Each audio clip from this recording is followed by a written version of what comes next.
ନମସ୍କାର। Odia news editorial ଆନାଲିସିସ୍କୁ ସ୍ୱାଗତ କରୁଛି ମୁଁ ପ୍ରସାଦ। ଆଜି 30 ତାରିଖର ଗୋଟେ ଆର୍ଟିକଲ ସମ୍ବାଦରେ ବାହାରିଥିଲା, ସୁଖ ଖୋଜିବାର ଦୁଃଖ। ଆଲୋଚନା କରିବା, ଚାଲନ୍ତୁ। ସୁଖ ଖୋଜିବାର ଆହା କି ଦୁଃଖ ସତେ। ସୁଖ କିନ୍ତୁ ବହୁରୂପୀ, କାହା ପାଇଁ ଜମିବାଡ଼ି, କାହା ପାଇଁ ଧନଧାନ୍ୟ ସୁଖ ତ, କାହା ପାଇଁ ରୋଜଗାର ରାଜଭୋଗ, ପୁଣି ଆଉ କାହା ପାଇଁ ରୂପ ସମ୍ଭାର ସୁଖର ଆଧାର। ଏଇ ଯେମିତି ପାହାମ ନାମକ ଜନୈକ କୃଷକଙ୍କ ପାଇଁ ଅମିତ ଭୂସମ୍ପତ୍ତି ଥିଲା ସୁଖର ଶିରୋନାମ। ଗୋଟେ ବଡ଼ ଫାର୍ମ ହାଉସ୍ କରିବା ପାଇଁ ସେ କୈଶୋର ସ୍ୱପ୍ନ ଦେଖି ଆସୁଥିଲେ। ସ୍ୱପ୍ନ ସତ ନ ହେବା କାହିଁକି, ଜଣେ ମଧ୍ୟସ୍ଥି ଜରିଆରେ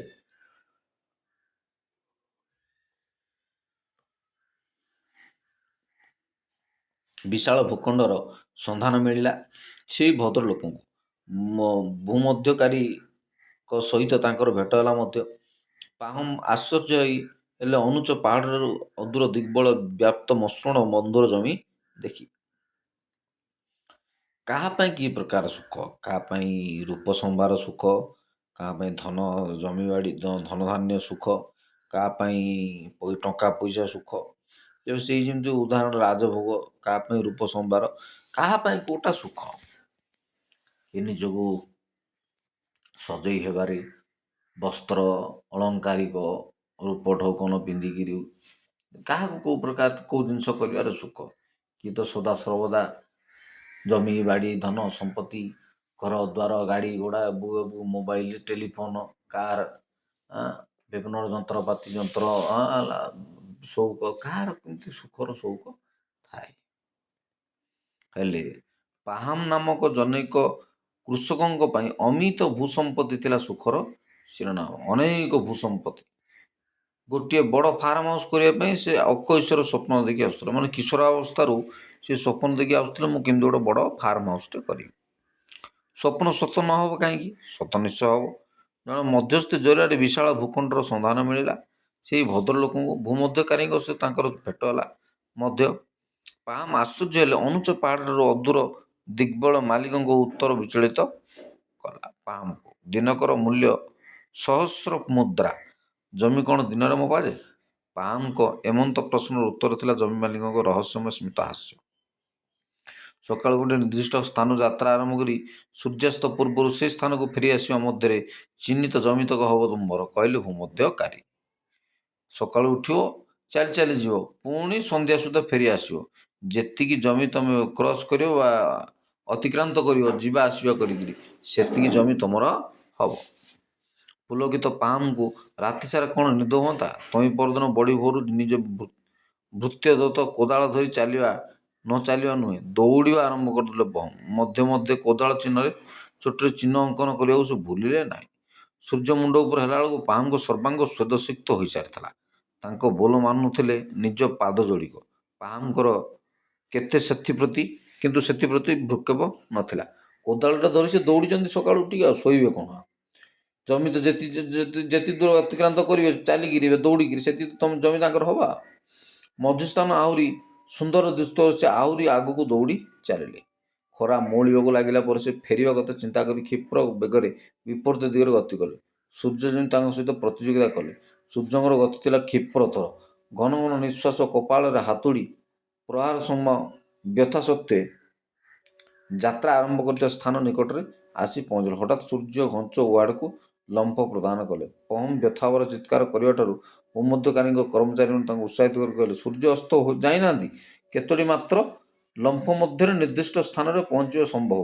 ପାହମ ତାହା ହିଁ କଲେ। ସୂର୍ଯ୍ୟାସ୍ତ ପୂର୍ବରୁ ଯଥାସ୍ଥାନରେ ପହଞ୍ଚିଗଲେ।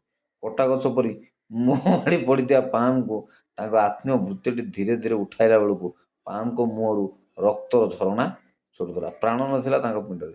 ଯଥା ଶୋକ ପ୍ରକାଶ କରିବା ଉପରେ ମୃତ୍ୟୁ ଜଣକ ଅଦୂରରେ 6 ଫୁଟ ଲମ୍ବର ଏକ ଗାତ ଖୋଳିଲା। 6 ଫୁଟରୁ ଅଧିକ ସ୍ଥାନ ଲୋଡ଼ା ନଥିଲା ତାଙ୍କ ମୁନିମଙ୍କ ପାଇଁ। ଯଶସ୍ୱୀ କଥାଶିଳ୍ପୀ ଲିଓ ଟଲଷ୍ଟୟଙ୍କ how much land does a man need ଗଳ୍ପର ଏହା ସଂକ୍ଷିପ୍ତ ସାର। 6 ମାଣ 8 ଗୁଣ୍ଠ ଭଳିଆ ତ କଥା, 2 ବିଘା ଜମି ନା କ'ଣ? ଏ କଥା କିଏ ବା ନ ଜାଣେ ଯେ ସୁଖ ଏକ ମରୀଚିକା। ତା ପାଖକୁ ଗଲେ ସେ ଘୁଞ୍ଚି ଘୁଞ୍ଚି ଯାଏ, ଆଶା ଦିଏ, ଆଶ୍ୱାସନା ଦିଏ ନା। କେବେ କେଉଁଠି ନଥିବ ଏକ ପ୍ରବାଳ ଦ୍ୱୀପର ମାୟାରେ ମଣିଷ ଆତ୍ମହରା ହୁଏ। ମଣିଷକୁ ପୁଣି ତାର ପ୍ରିୟ ପ୍ରାଣ ମାଗେ ମରିଚିକା। ପାହାମ ମାନେ କିନ୍ତୁ 6 ଫୁଟ ଜମିବା 6 ଖଣ୍ଡ କାଠର ମହତ୍ତ୍ୱ ବୁଝନ୍ତି ନାହିଁ। ନା ଦୌଡ଼ିବା ଜୀବନ, ନା ଗତି ପ୍ରଗତି। ଏକଥା କେତେଜଣ ବୁଝୁଛନ୍ତି?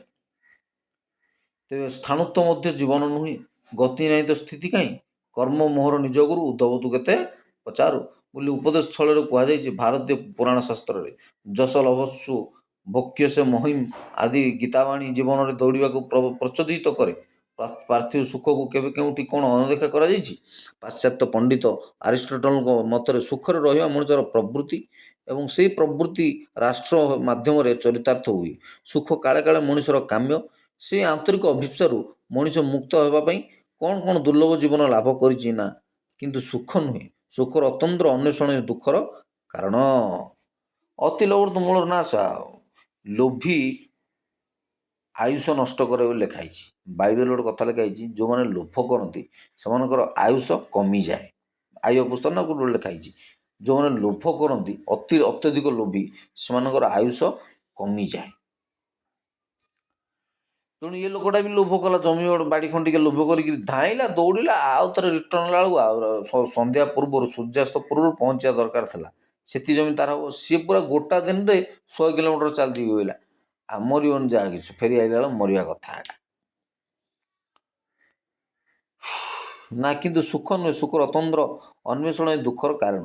ସୁଖ କେବେ ବି ଏକ ବସ୍ତୁ ନୁହେଁ, ଏହା ଏକ ଭାବ। ବାସ୍। Happiness it state of mind. It is a state of mind. ମନର ଗୋଟେ ଅବସ୍ଥା। ଆପଣଙ୍କ ସେଥିପାଇଁ କୁହନ୍ତୁ ମନ ଯଦି ଚାଙ୍ଗା ଘୁଷୁରୀ ଗାଡ଼ିଆ ଗଙ୍ଗା, ଏମିତି କହନ୍ତି ଲୋକ। ମନ ଯଦି ଚାଙ୍ଗା ଘୁଷୁରୀ ଗାଡ଼ିଆ ଗଙ୍ଗା ବୋଲି ଲୋକ କହନ୍ତି। ମନ ଯଦି ଖୁସି ଥିବ ତାହେଲେ ଘୁଷୁରୀ ଗାଡ଼ିଆ ବି ଚାଙ୍ଗା ଲାଗିବ, ଯେକୌଣସି ପରିସ୍ଥିତିରେ ଥାଉ। ସବୁର ମୂଳର କଥା ରହିଲା ନିଜର ମନୋଭାବ ବା ନିଜର ଚେତନା ଶକ୍ତି ନା ନିଜର ଚିନ୍ତାଧାରା। ସେଇଥିରେ ଯଦି ଆପଣ ଖୁସି ଅଛନ୍ତି ଦେନ୍ ଆପଣ କିଏ ଆପଣଙ୍କୁ ଦୁଃଖୀ କରେଇ ପାରିବେ ନାହିଁ। ଏ ଭାବ ତ ମନ ସମ୍ଭୂତ। ତେଣୁ ତ ମୁଁ ଗୁଡ଼ାଏ ଭିଡ଼ିଓରେ କହେ, ଭାବକୁ ନିକଟ ସହ ଅଭାବକୁ ଦୂର, ଭକ୍ତିରେ ମିଳଇ ହରି ତର୍କେ ବହୁ ଦୂର। ଭାବ ସବୁ ବସ୍ତୁ ନୁହେଁ, ଏକ ଭାବ। ଭାବ ତ ମନ ସମ୍ଭୂତ, ତେଣୁ ଏହାର ରୂପରଙ୍ଗ ନାହିଁ, ନାହିଁ ମଧ୍ୟ ସୀମା ସରହଦ। ଏହାର ପ୍ରାପ୍ତିର ଆମୋଦର ଅନ୍ତ ଘଟେ ନାହିଁ। ଅନ୍ୱେଷା ତୀବ୍ର ହୁଏ। ଭାବନାରେ ସବୁ ଥିଲେ। ଭାବନାରେ ତୁମେ ଥିଲେ, ଚେତନାରେ ତୁମେ ଥିଲେ। ହଜିବିନି ପ୍ରଭୁ ମୁଁ, ହଜିବିନି ମୁଁ, ଗୋଟେ ଗୀତ ଅଛି। ଭାବ ଥିବା ଦରକାର। ଭାବ ତୁ କି ଭାବ ଲଗେଇଲୁ, ଡୋରି ଲଗେଇଲୁ, ଏମିତି ଦୁନିଆ ଗୀତ ସବୁ ଅଛି। ଭାବ ଡୋରେ ବନ୍ଧା ଆମର ଗୁଡ଼ାଏ ଗୀତ ଅଛି। ସୁଖ ଚିନ୍ତା ସୁଖ ନିଦ୍ରାର ପରିପନ୍ଥୀ। ଅଧିକରୁ ଅଧିକ ସୁଖ ପାଇଁ ଚିନ୍ତା କରୁ କରୁ ରାତି ଯାଇ ସକାଳ ହୁଏ, ଅଥଚ ଆଖିପତା ମୁହୂର୍ତ୍ତ ବି ମୁଦି ହୁଏ ନାହିଁ। ଶ୍ରମିକ ବା କୃଷକଟି ସାରାଦିନ ଅକ୍ଳାନ୍ତ ପରିଶ୍ରମ ପରେ ବିଛଣା ଧରିଲା କ୍ଷଣି ଘୁଙ୍ଗୁଡ଼ି ମାରି, ଅଥଚ ଭୂମ୍ୟଧିପତି ବା ଉଦ୍ୟୋଗପତି କୃତ୍ରିମ ଉପାୟ ଯଥା ନିଶୌଷଧି ବା ମଦିରା ସେବନ ବିନା ଶୋଇପାରେ ନାହିଁ। ଗୋଟେ ଛୋଟିଆ କଥା ମନେ ପଡ଼ୁଛି ଯେ ଖାନ୍ ସାର୍ ବୋଧେ ଗୋଟେ କଥା କହନ୍ତି, ଯେଉଁମାନେ ଚାଷବାସ କରନ୍ତି, ଦିନ ତମାମ ପରିଶ୍ରମ କରନ୍ତି, ସନ୍ଧ୍ୟାବେଳେ ବା ଘର ଆଗରେ ବା ଘରକେ ସାମନେ କ'ଣ ଯେ ଗୋଟେ ସୂତା ଖଟ ଦଉଡ଼ି ଖଟ ପକେଇଦେବେ, ସେଥିରେ ଶୋଇପଡ଼ିବେ। ଆଉ ତାଙ୍କୁ ନା ବାଘ ଖାଇଲେ ନିଦ ଭାଙ୍ଗିବ, ନା ସାପ ଗିଳିଲେ ନିଦ ଭାଙ୍ଗିବ, ସେମିତି ନିଦ ତାଙ୍କୁ ଲାଗେ। ଆଉ ବଡ଼ ବଡ଼ ଭୂମଧ୍ୟ ଅଧିପତି, ବଡ଼ ବଡ଼ ଅନିଲ ଆମ୍ବାନୀ, ମୁକେଶ ଆମ୍ବାନୀ ଭଳିଆ କୋଟିପତି ରାତି ନିଦ ହୁଏନି। ତାଙ୍କୁ ନିଶ୍ୱାସ ଦରକାର, ମଦିରା ପାନ ଦରକାର, ମଦ୍ୟପାନ ଦରକାର, ବିଭିନ୍ନ ପ୍ରକାର ଜିନିଷ ଖାଇଲେ ପିଇଲେ ତାଙ୍କୁ ନିଦ ହୁଏ। ୟାଠୁ ବଡ଼ି ସୁଖକର କଥା କ'ଣ ଅଛି? ମଦିରା ସେବନ ବିନା ଶୋଇପାରନ୍ତି ନାହିଁ। ପାର୍ଥିବ ଦୈହିକ ସୁଖର ସନ୍ଧାନ କେବଳ ଦୁଃଖର କାରଣ ନୁହେଁ। ଯେକୌଣସି ପ୍ରାପ୍ତିର ପ୍ରଖର ଅଭିଳାଷ ଦୁଃଖକୁ ଅବଶ୍ୟ ଆମନ୍ତ୍ରଣ କରେ। କ୍ଷମତା, ଖ୍ୟାତି ପ୍ରତିମୋହ ଧନ ଓ ସମ୍ପତ୍ତି ଲୋଭଠାରୁ କମ୍ ଭୟାନକ ନୁହେଁ। କ୍ଷମତା ଲିପ୍ସା ଜନିତ ସ୍ୱଜନ ହତ୍ୟାର ଦୃଷ୍ଟାନ୍ତ ଇତିହାସରେ ନୁହେଁ, ଗର୍ଭସ୍ଫୀତ। କିଙ୍ଗସିପ୍ ନୋଜ୍ ନୋ କିନସିପ୍। ଏକଦା ସାମ୍ରାଜ୍ୟ ଓ ସୌନ୍ଦର୍ଯ୍ୟ ଥିଲା ଯୁଦ୍ଧର ମୁଖ୍ୟ କାରଣ। କ୍ଷମତା ଓ ସୌନ୍ଦର୍ଯ୍ୟ ହିଁ ଥିଲା ଏକଦା ଯୁଦ୍ଧର ମୁଖ୍ୟ କାରଣ। ବିଭିନ୍ନ ପ୍ରକାର ବିଭିନ୍ନ ପ୍ରକାର ରାଣୀ ମହାରାଣୀମାନଙ୍କ ସୌନ୍ଦର୍ଯ୍ୟ ଆପ୍ଲୁତ ହେଇ ରାଜା ମହାରାଜା ଯୁଦ୍ଧ କରୁଥିଲେ। ସେମିତି ସାମ୍ରାଜ୍ୟ ପାଇବା, ସାମ୍ରାଜ୍ୟକୁ ହତେଇବା, ସାମ୍ରାଜ୍ୟ ବିସ୍ତାର କରିବା ପାଇଁ ହିଁ ଅନେକ ଯୁଦ୍ଧ ଘନଘଟା ହେଇଛି। ଆମ ଭାରତର ହଉ କି ବିଶ୍ୱର ହଉ, ସବୁଆଡ଼େ ବିଶ୍ୱ ବିଜୟ ହେବାର କାମନା ହିଁ ଅନେକ ଦୁର୍ଦ୍ଦଶାକୁ ଜନ୍ମ ଦେଇଛି ଅତୀତରେ। ପ୍ରଜାମ ଯୁଦ୍ଧ ପରି କେତେକ ସମର ଅନ୍ତରାଳରେ ରହିଛି ରୂପଲବ୍ଧନ ପ୍ରତି ଅହେତୁକ ଆକର୍ଷଣ। ଯଶ ପ୍ରାର୍ଥୀମାନେ ଭିକ୍ଷୁକମାନଙ୍କ ଠାରୁ ଆହୁରି ବୁଭୁକ୍ଷ।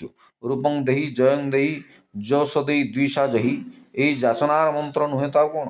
ଅପ୍ରାପ୍ତିର ଦୁଃଖ ଏବଂ ଅଜସ୍ର ପ୍ରାପ୍ତିର ଆକାଂକ୍ଷା ମଣିଷକୁ ଅଶାନ୍ତ କରେ। ଅସନ୍ତସ୍ୟ କୁତଃ ସୁଖମ୍ ଅଶାନ୍ତସ୍ୟ କୁତଃ ସୁଖମ୍।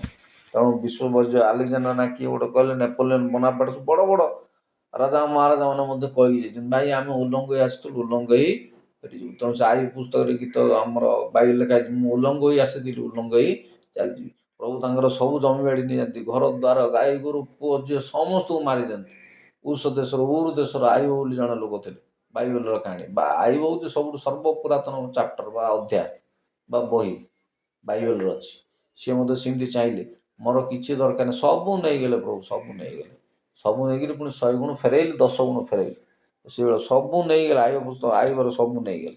ତଥାପି ସେ କହିଲେ, ସେ ସବୁ ତାଙ୍କ ସାଙ୍ଗସାଥିମାନେ ତାଙ୍କୁ ଟେନସନ୍ କରି କଥାବାର୍ତ୍ତା କହିଲା ବେଳକୁ ମଧ୍ୟ ସେ ଗୋଟେ କଥା ଧରିଥିଲା ମନରେ, ପାଟିରେ ଉଚ୍ଚାରଣ କଲେ ଯେ ପ୍ରଭୁ ମୁଁ ଉଲ୍ଲଙ୍ଗ ହୋଇ ଆସିଛି, ଉଲ୍ଲଙ୍ଗ ଯିବି, ମୁଁ କିଛି ନେଇକି ଆସିନି, ପ୍ରଭୁ ଦେଲେ, ପ୍ରଭୁ ନେଲେ, ତାଙ୍କ ନାମ ଧନ୍ୟ ହଉ। ଆମେ କହୁଛୁ ଆମର କିଛି ନାହିଁ, କିଛି ହିଁ ନାହିଁ, ଆମ ନିଶ୍ୱାସ ପ୍ରଶ୍ୱାସ ହିଁ ନାହିଁ। ତେଣୁ ନରବଂଶର ଶ୍ୱାସ ବାୟୁ ପ୍ରଭୁଙ୍କ ହାତରେ ଅଛି। ନରବଂଶ ସେ ଆୟୁ ପୁସ୍ତକ ଲେଖା ହେଇଛି। ତେଣୁ ଆମେ କିଛି ନାହିଁ, ଆମର କିଛି ନାହିଁ। ଶ୍ୱାସ ବାୟୁକୁ ଅଟକାଇ ରଖିବାର କାହାର ଅଧିକାର ଅଛି କି? ଆମେ ତୁଚ୍ଛା ମାଳକୁ ମୋର ମୋର ମୋର କହିକି ବାଡ଼ି ପିଟି ହେଉଛ। ଜନ୍ମ ହେଲା ବେଳକୁ ଆସୁ ଶୂନ୍ୟରେ, ଗଲାବେଳକୁ ଯେ ଶୂନ୍ୟରେ। ଆଇଲା ବେଳକୁ କିଛି ଧରିକି ଆଇନୁ, ଗଲାବେଳକୁ ଧରିକି ଯିବାନି। ଜୀବନ ସାରା ଖାଲି ଏଇଟା ମୋର ସେଟା ମୋର ସେଟା ମୋର ବୋଲିକିରି ହଇରାଣ ହେବା, କାମ କରିକି ଜୀବନ ଯନ୍ତ୍ରଣାରେ ମରିବା, କିନ୍ତୁ ଗଲାବେଳକୁ କିଛି ନେଇକି ବି ଯିବାନି। ଏଇଟା ହିଁ ମନୁଷ୍ୟର ଗୋଟେ ସବୁଠୁ ବଡ଼ ବୃଥା ଜୀବନ, ବୃଥା ଜୀବନ। ଆଇଲା ବେଳକୁ ନେଇକି ଆସିନୁ ତ ଥିଲା ବେଳକୁ ଏଇଟା ସବୁ ମୋର ସେଟା ମୋର ଗୋଟେ ପରିଶ୍ରମ କରି ଧାଁ ଦପଡ଼ କରିବା ସବୁ, କିନ୍ତୁ ଗଲାବେଳକୁ ସବୁ ଛାଡ଼ିକିରି ଯିବା। ହଉ, ଏତେ ସହିତ ରହୁଛି ଜୀବନର ସୁଖ। ସୁଖ ଖୋଜିବାରେ ଦୁଃଖ, ଦୁଃଖ ସୁଖକୁ ଦୁଃଖ। ତେଣୁ ଶାସ୍ତ୍ର କହିଲା ଏ ମର୍ତ୍ତ୍ୟମଣ୍ଡଳ ଦେହ ଭାଇ ଦେବତା ହେଲେ ମରଇ ବୋଲି ଗୋଟେ କଥା କହନ୍ତି। ତେଣୁ ସୁଖ ପରେ ଦୁଃଖ, ଦୁଃଖ ପରେ ସୁଖ ଲାଗିଅଛି ସର୍ବଦା ସଂସାରେ। ଦୁଃସମୟରେ ଭାଇ ଦୁଃଖିତ ନ ହୋଇ ହସି ଅପରକୁ ହସାରେ। ଏଇଟା ମଧୁବନ ବୋଧରେ ଲେଖା ହେଇଛି, ଭକ୍ତ ମଧୁସୂଦନ ଲେଖିଛନ୍ତି। ଆଉ ଥରେ କହିଦେଉଛି, ସୁଖ ପରେ ଦୁଃଖ, ଦୁଃଖ ପରେ ସୁଖ ଲାଗିଅଛି ସର୍ବଦା ସଂସାରେ। ଦୁଃସମୟରେ ଭାଇ ଦୁଃଖିତ ନ ହୋଇ ସୁସମର କି ଦୁଃସମରେ ଯାହା ଦୁଃଖିତ ନ ହସି ଅପରକୁ ହସାରେ।